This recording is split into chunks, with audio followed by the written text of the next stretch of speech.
What's up, y'all? It's your girl Cornelia back for another episode of Black News, a podcast where we break down current events, hot topics, and local stories involving Black people. Now let's get into it.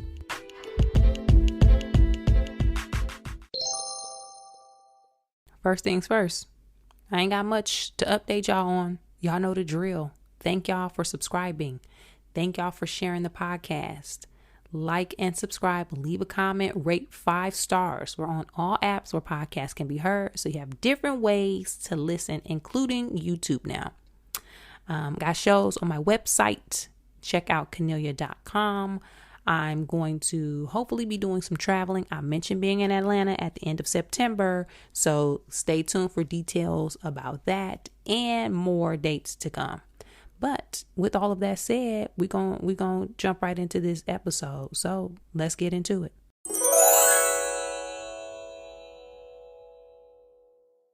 Well, y'all, it looks like Angela Yee is leaving the Breakfast Club. The Breakfast Club in the morning, she is up out of here.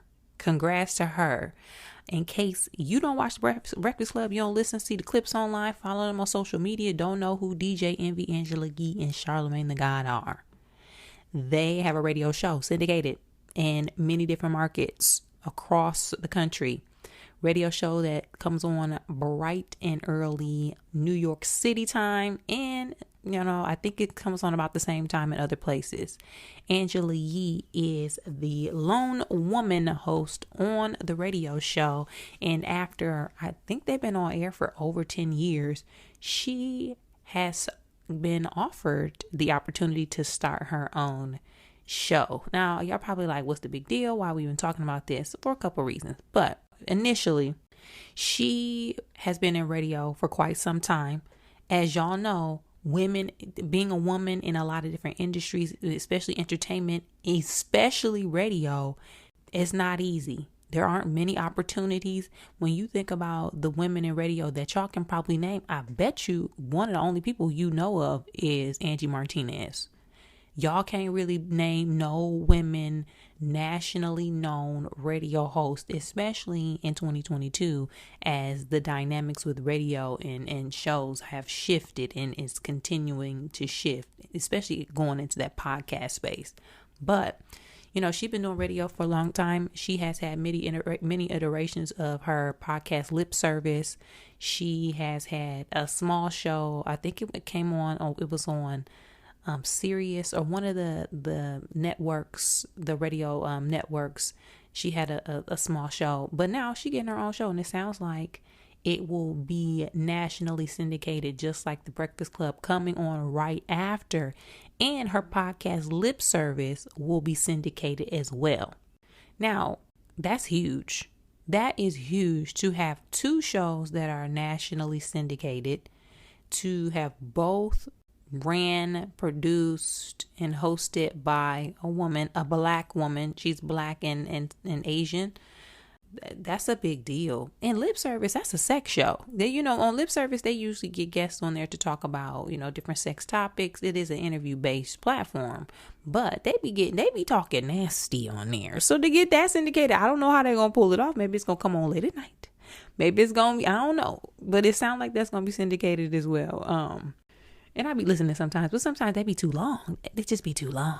I got a short attention span. Anyway. So with all of that said, it also sounds like the Breakfast Club, this will be the end of the Breakfast Club as we know it. They were talking about, her departure, and it's going to be a different iteration. Will it just be DJ Envy and Charlamagne the God, or will they add a new co-host? Will there be another woman host stepping in, which is often difficult because sometimes we have somebody replacing them. There's a lot of comparisons, and that's kind of just set up people for failure or the okie doke. So I hope they do revamp it to an extent, and bring somebody in there with a strong voice.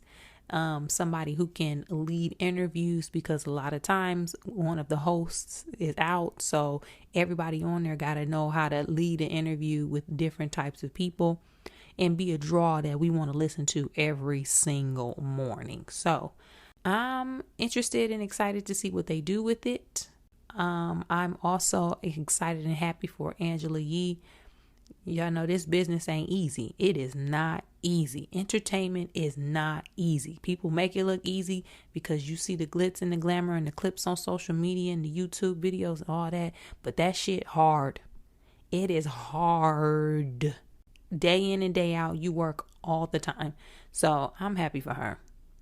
And I'm happy she's getting the coin because I'm sure it came with the big bank. Y'all, it's about getting the coin and happiness. Okay? That's what it's about. So will y'all be listening to Angela's radio show? Are y'all even in the market? Because the only way I can listen to the Breakfast Club are in pieces on YouTube and clips on social media, because I'm not in one of those syndicated markets. They still play Big Boy and some other radio out here. But y'all know LA radio, it ain't that good. So I don't really be listening. They be still playing songs from the 1990s on LA radio.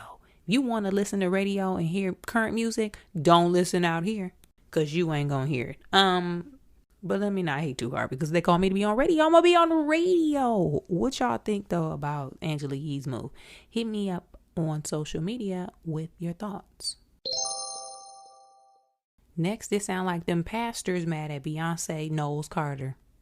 Them pastors mad at Beyonce Giselle Knowles Carter. And mainly, it sounds like because of one song on her new album, Renaissance, which still got me in the chokehold, called Church Girl. Y'all listen to Church Girls. Church Girls is a song that samples Twinkie Clark, one of the Clark sisters. And, you know, it's jamming to me. I like it. You know, I be jamming. So it sounds like the church is upset. Now, in particular, Bishop Wooden. Okay, Bishop Wooden. I don't know what church he preach at, and it don't matter at this point, because it went viral. He decided to use his Sunday service to talk big shit about Beyonce. Now, these are some of the quotes from the sermon, and these are just a little snippet of what he had to say, and I'm just gonna read them off.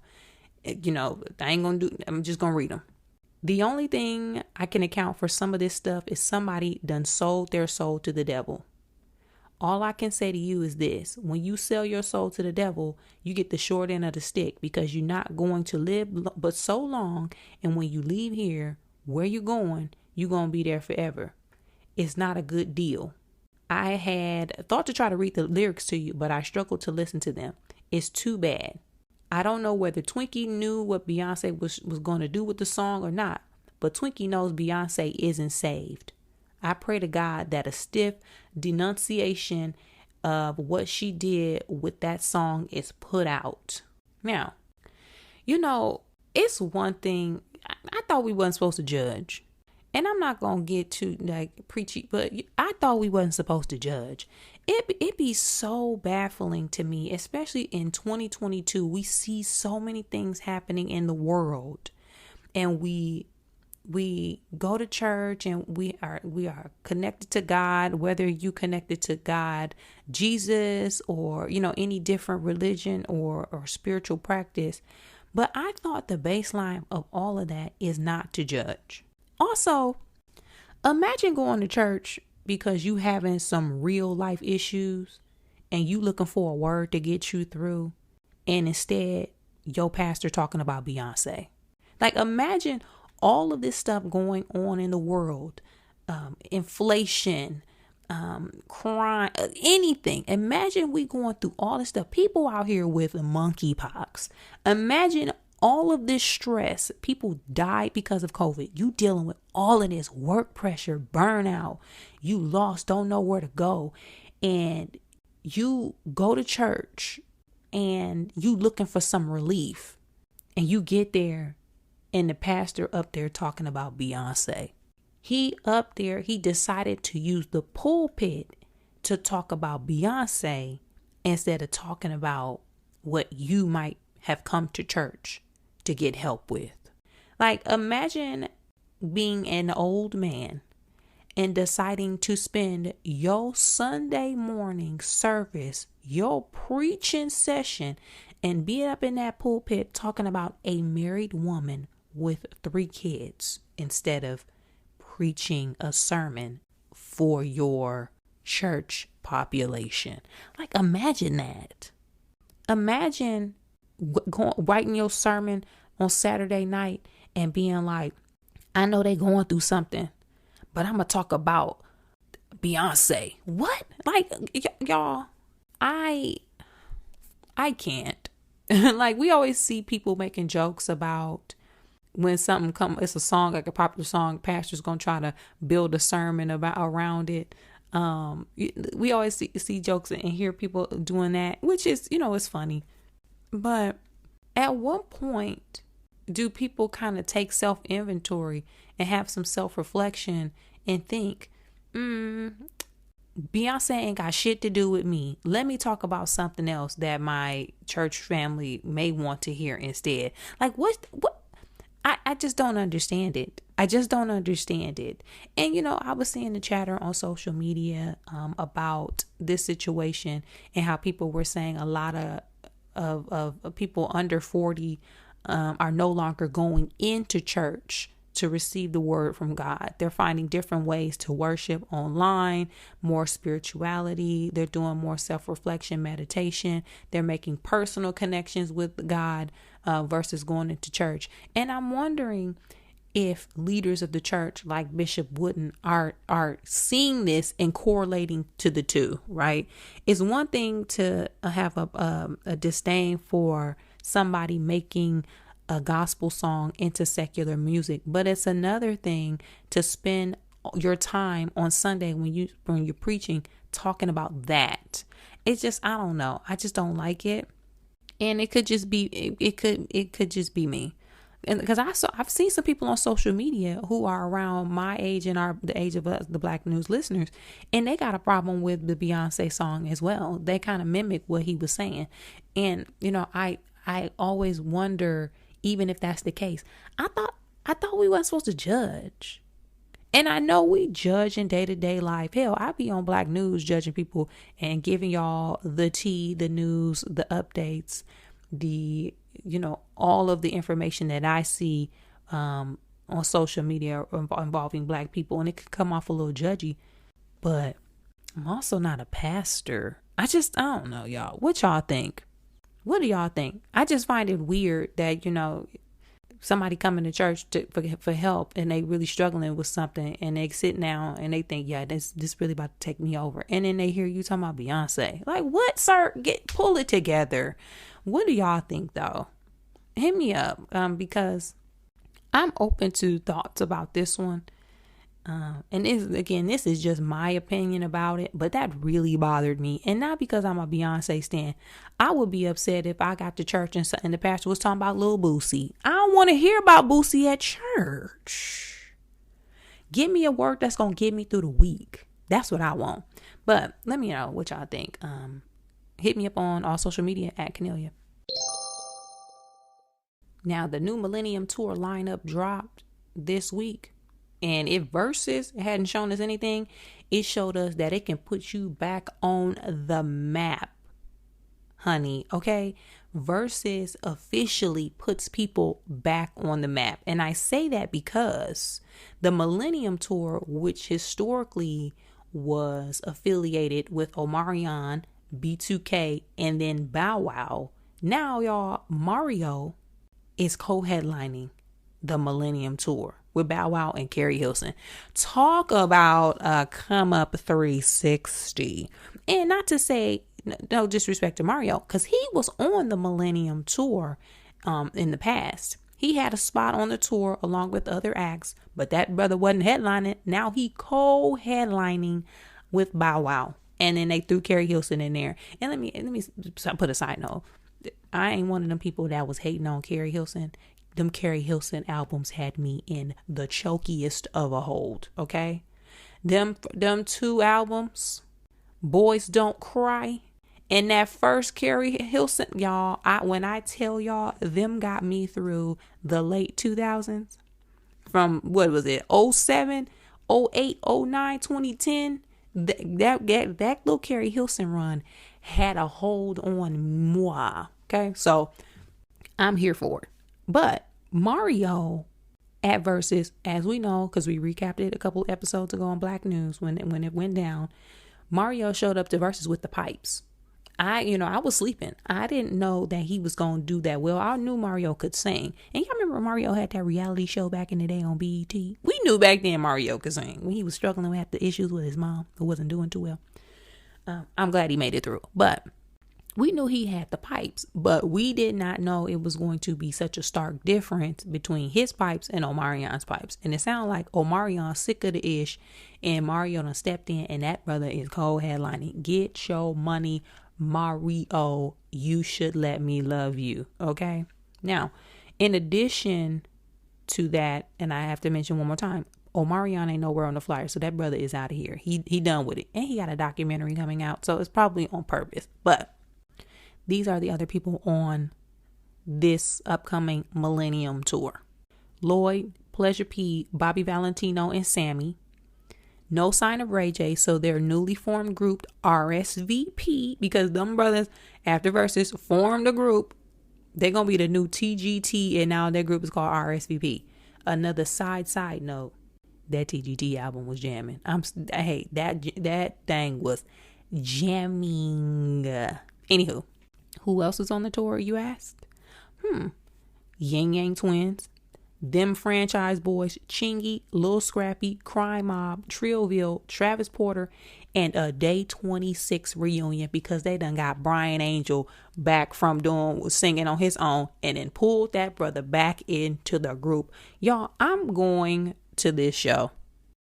I am going. It's going to be 41 hours long because I just named 26,000 acts. Okay? I just named 20 million acts. But you listen, what? You got me at Carrie Hilson, Yin Yang Twins. Whistle while you twerk. Go ahead and start. Make that spot. Push while you twerk something. Yin Yang Twins, them franchise. Chingy, Little Scrappy, Crime Mob, Trillville, and Day 26. I love me some Day 26.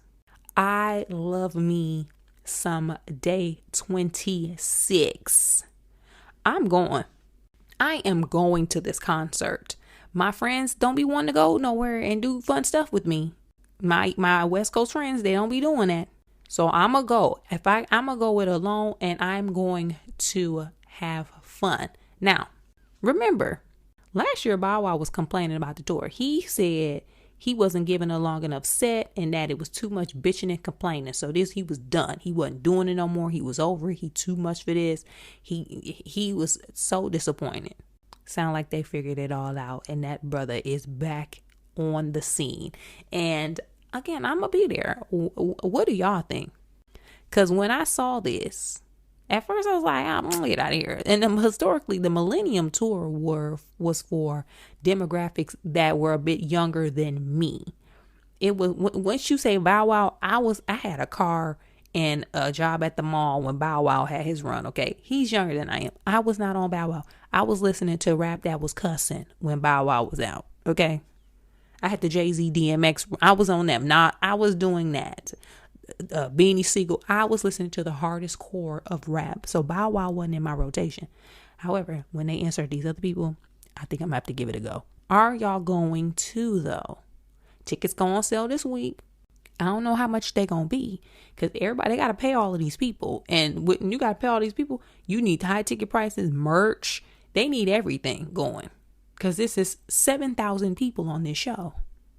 But I'm gonna give me some tickets and I'm gonna report it on Black News, because I've got to see this. Okay, are y'all going to? That's the point. Are y'all going? Are y'all in support? Out of all those people I named, who are y'all excited about to see? Have you been to the previous Millennium Tours? Because this ain't the first, like I said.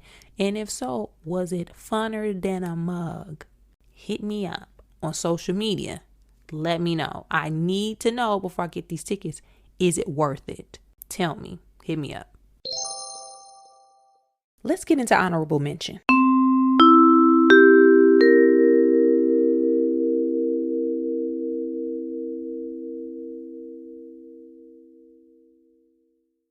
I would like to take a moment to mention, and I wouldn't even call it celebrate, because I don't, it's tragic. But I do want to recognize one of my brothers in comedy who passed away this past week, Teddy Ray. He died at the age of 32. If you are a frequenter of social media, All Def, Roast Me, any of those online platforms, Comedy Focus, where a lot of comedians, improvisers, and social media influencers where they put their content on, you know Teddy Ray. He was a big boy and funny. LA native, one of the most authentic people I have ever met. Cool, just all around good time. One of those people you never see having a bad day with an attitude, never acting funny, always consistently himself and always a good vibe. That Teddy Ray, he passed away. Details surrounding it unknown. I know a little something, but I ain't gonna go into it here because that's not my place. But it is my place to acknowledge that the comedy community and the Black community and just people who consume funny content lost somebody. Now, so for comics the comedian community, it's just weird. It's interesting because a lot of comics, fun actors, dancers, singers, people come to cities like LA and New York. We're like little misfits, right? You knew you had something, you knew you had talent, you knew you wanted to pursue it, you knew you needed to be in a place to do it, and you knew you needed other people around you like you to help you along the way. So you flocked to cities like LA or New York or Atlanta to an extent. When you comics, in order to get good at stand up, to build your craft, especially in those early days, you doing stand up anywhere. You doing open mics. At one point, we were doing maybe 3, 4, 5, 6 open mics a day in the grimiest, grungiest places you can think of. I'm talking about, I've had friends come out here who known me before I started doing stand-up, and I've taken them to mics, and they literally were like, Cornelia, what the hell are we doing here? I'm talking about in the trenches. But that's how you get good. And so when you do that, you're around these crews of people, and you build these little communities and these little families, and you become like, comedy brothers and sisters. We've seen each other when people were poor, some people was out here sleeping in their cars, all the way to them being the Kevin Harts. Not to say Kevin Hart was in my class and I saw that when Kevin was coming up, but that's an example of it. So you get close to people who you would have never interacted with at any point in your life. I would never have met Teddy Ray at any other point unless I was doing stand-up comedy in Los Angeles. And I am grateful for that I've known him and all of the other people that I've met on this journey. So with that, when they pass along, it's tragic. It's already tragic to lose young people and people you know, but it's also tragic when you lose somebody who was so gifted. People are so talented. It's crazy to look at your peers and to see, and you know exactly how talented it is. And there's so many of them. It's wild. So then to hear that somebody that you know still has so much left to give die at 32, it's just a lot. And as y'all know, because I've talked about it on Black News, we have lost a lot of comics within these last 2 years. Nick, Fu, Jack, Teddy, even more. And it's just wild. So, with that, I would ask y'all, and not even speaking for myself, because I have ways to deal and manage my mental health. I go to therapy very often. At one point, it was every week. I have resources that I can utilize to make sure that I'm doing okay. I'm okay. I'm good. I know how to get myself over the hump, but a lot of people don't. So when you see a comic and you see funny people and they're entertaining you and making you laugh and making you smile, and you consuming that content on social media, just stop for a minute and even if you don't say it outwardly to them, thank them, because a lot of times people are pushing through and doing these things not because they have to, but doing it because they have a gift and they're doing it through trauma of their own. With that, again, if y'all knew Teddy, his content, seen it and laughed, just send a prayer up for him and his family, his friends. Just send some love out on his behalf, because y'all 32, whew, that's a lot. That is a lot. And by a lot, I mean a lot to take on, very young age. So yeah, I just wanted to say that and let the Black news listeners know that community lost a great person.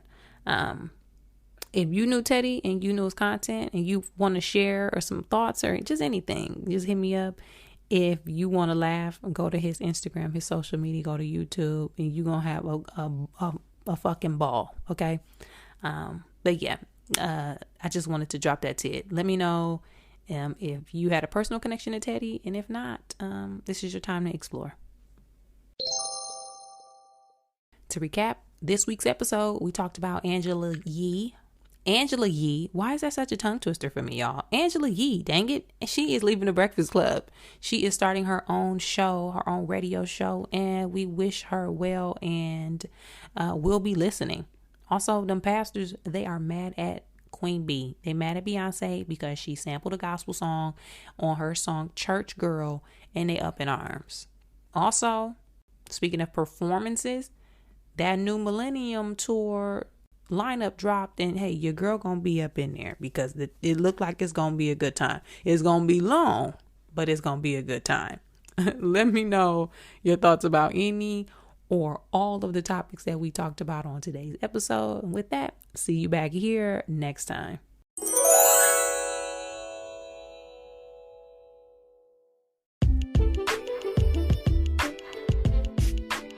That's it for this week's episode of Black News, y'all. Thanks again. Thank you. And thank you again so much for sticking with us, supporting the podcast, liking and subscribing on all apps where podcasts can be heard, rating 5 stars, and leaving a comment. It helps more than you know, so I really, really appreciate it. And keep sharing Black News with all of your friends and family. Be sure to hit me up on social media if you got ideas for topics. Or just hit me up in general to let me know you've been listening. Let me know your thoughts. I'm at Cornelia on all platforms across the board. That's at Cornelia, like Kenny and Ophelia. Also check my website. I got some shows coming up in Los Angeles County. Hopefully get on the road soon. But for now, if you're in the LA area, hit me up. Check Cornelia.com for show dates and details. And as always, thanks again so much, guys. I hope you have a fantastic week. Keep supporting, keep growing, keep building, keep staying safe, and keep staying healthy. As always, again, I'll see you back here next time, same time, same place. Bye.